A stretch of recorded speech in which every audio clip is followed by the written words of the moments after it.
2 বছর আগে ফেসবুকে এক মেয়েকে বলেছিলাম আমি তোমাকে বিয়ে করতে চাই। মেয়ে সাফ জানিয়ে দিল তার সরকারি চাকরিওয়ালা ছেলে চাই।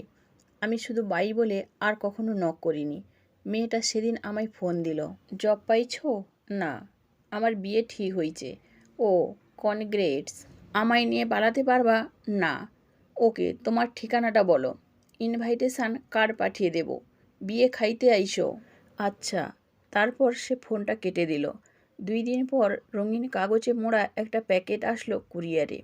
খুলে দেখলাম তার নিজের হাতে লেখা একটা চিঠি। তুমি একটা কম বখত। যাই হোক, বাবার পছন্দের ছেলেটা বিসিএস ক্যাডার, সদ্যই জয়েন করেছে, এবারের 43তমতে। ফরেন ক্যাডার, মেলা বেতন, অনেক স্মার্ট, তোমার থেকে অনেক সুন্দর।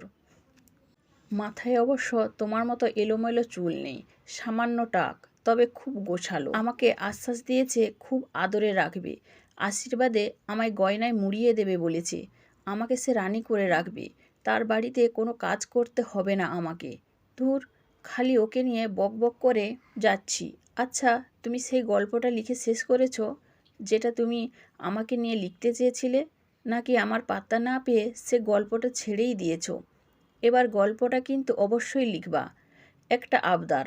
জানি তোমাকে আবদার করার মতো কোনো অধিকার আমার নেই, তবুও করছি। যদি পারো আমার বিয়েতে একটা সিঁদুরের কৌটা গিফট করো আমায়। অল্প দামের দিয়ে কেনো।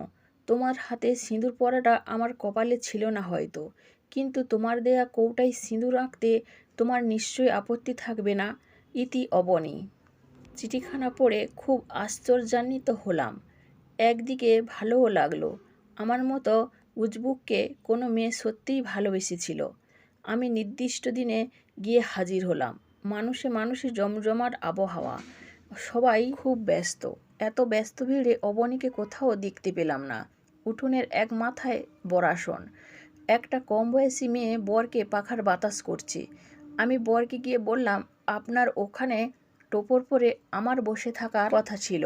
বর হতভম্ব হয়ে জিজ্ঞেস করলো, কে আপনি? আর এসব কথাই বা বলার সাহস আপনার কি করে হয়? আমি শান্তভাবে বললাম, আপনি যে মেয়েকে বিয়ে করতে যাচ্ছেন, ওই মেয়েটা আমাকে নিয়ে পালাতে চাইছিল। আমি পালাইনি। এবার আপনিই ভেবে দেখুন কেন সাহস পেলাম। বর তেলে বেগুনে উঠে এসে আমার কলার ধরে নিয়ে গেল একটা ফাঁকা রুমে। একরকম হুলুস তুলুস বেঁধে গেল উঠোন জুড়ে। একটু পর মেয়ের বাপ আসলো রুমে। উনার অগ্নিমূর্তিতে বাপ বাপ ভাবই ছিল, তাই বুঝলাম উনিই বাপ। উনি বললেন, তুমি আমার মেয়েকে ভালোবাসো? হ্যাঁ। আমার মেয়ে তোমাকে ভালোবাসে? জানি না, কিন্তু আপনি ওর বিয়ে ঠিক করলে ও আমাকে ওকে নিয়ে পালিয়ে যাওয়ার প্রস্তাব করেছিল। আমি না বলেছিলাম। তুমি কি করো? আপাতত একটা গল্প লেখার চেষ্টা করতেছি। কবই হুঁ। তা সারা জীবন কি আমার মেয়েকে গল্পই খাওয়াবে? না, মাঝে মাঝে কবিতাও শোনাবো।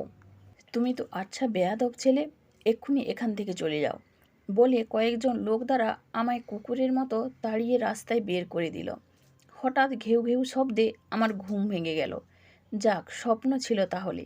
23/3/2023 তারিখ। সকাল সকাল সেজেগুজে রেডি হয়ে রওনা দিলাম। মনের ভিতর একটা অন্যরকম উদ্দীপনা চলছে। ও, টিউশনির টাকা দিয়ে সোনার একটা সিঁদুর কৌটা বানিয়ে নিয়ে গিয়েছিলাম। গোধূলিতে পৌঁছালাম। রাস্তা থেকেই ঝলমলে পরিবেশ। গেটের উপরে খুব সুন্দর করে জরি দিয়ে লেখা, টুডে অবনীস ওয়েডিং। দুপাশের ছোট ছোট মিউজিক বাল্বের মধ্য দিয়ে হেঁটে উঠোনে গিয়ে পৌঁছালাম। মানুষের কোনো ব্যস্ততা নেই, কেমন শান্ত পরিবেশ। বরাসনে টেকো মাথার বর কই? এখনো পৌঁছাতে পারেনি বোধহয়।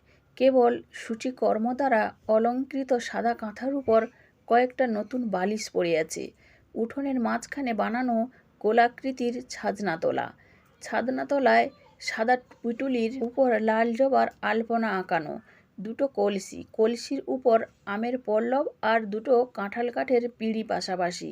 একটা বুড়ো ব্রাহ্মণ গায়ে গামছা পরে মুখে হাত দিয়ে বসে আছে। উঠোনে আরও 2-4 জন লোক এদিকে ওদিকে। উত্তর দিকে একতলা বড় পাকা বাড়ি, অনেকগুলো রুম। একটা রুমে কিছু মানুষের শোরগোল মনে হলো। একটু এগিয়ে যেতেই মহিলার কান্নার স্বর শুনতে পেলাম। ক্রন্দন করছে আর বলছে, অবনী রে, অবনী রে, তুই কোথায় গেলি মা? আমি দরজা দিয়ে ঢুকতেই একজন বলল, এই বোধহয় সেই ছেলেটি। দেখলাম অবনী শুয়ে আছে মেহগিনির পালঙ্কে, লাল বেনারসি শাড়ি পরে। কেমন সুন্দর বউ সেজেছে আজ। দুহাতে লাল চুড়ির পরে দুজোড়া সাদা শাঁখা। ওর কপালখানি খালি, প্রফুল্ল শ্যামল মুখখানি কেমন স্নিগ্ধ শীতল মলিন। কেউ একজন এসে বলল, ওর বিছানায় একটা চিঠি পাওয়া গেছে, সম্ভবত এটা ও আপনাকেই লিখেছে। তুমি এসেছো? আমি জানতাম তুমি না এসে পারবেই না। বিসিএস পাত্র না দেখে অবাক হয়েছ? তুমি জানো না, আমি এক ছন্নছাড়াকে ভালোবেসেছিলাম। বলিনি বলে রাগ করছো? আমার ক্যান্সার ছিল যে। কি করে বলতাম বলো? কই গল্পটা এনেছো? আজ খুব শুনতে ইচ্ছে করছে। পাশে বসে একবার শোনাও না। শোনো, ওরা একটু পর আমাকে স্নান করাতে নিয়ে যাবে। স্নানের শেষে আমার সিঁথিতে সিঁদুরের ফোঁটাটা দিয়ে দিও প্লিজ।